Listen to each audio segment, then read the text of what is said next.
কি বললেন? মা অসুস্থ, স্বাভাবিক। তার সন্তান হারিয়েছে এবং এইভাবে একটা 11 বছরের সন্তানকে যদি মানুষকে হারাতে হয় থেকে তো কোনো মায়ের মানে এটা স্বাভাবিক কিছু। আমি তো এটা দিয়ে দেখি উনি অত্যন্ত অসুস্থ, কিন্তু আমি বারবার আমরা বলেছি, মাননীয় মুখ্যমন্ত্রী উনিও জানেন, ওনার স্বামী জানেন, সম্পূর্ণভাবে আমাদের সরকার তার পাশে।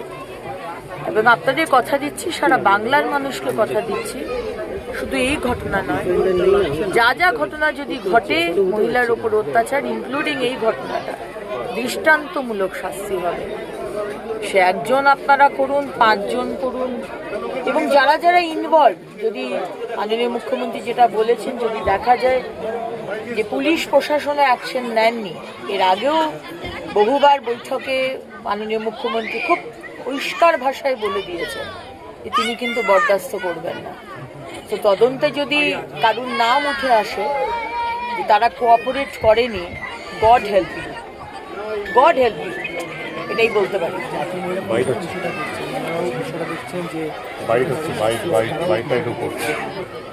জাতীয় মহিলা কমিশন দেখছেন, সবাই দেখছে। আমরা এখানে এসেছি মাননীয় মুখ্যমন্ত্রীর প্রতিনিধি হয়ে, উনি আমাদের পাঠিয়েছেন।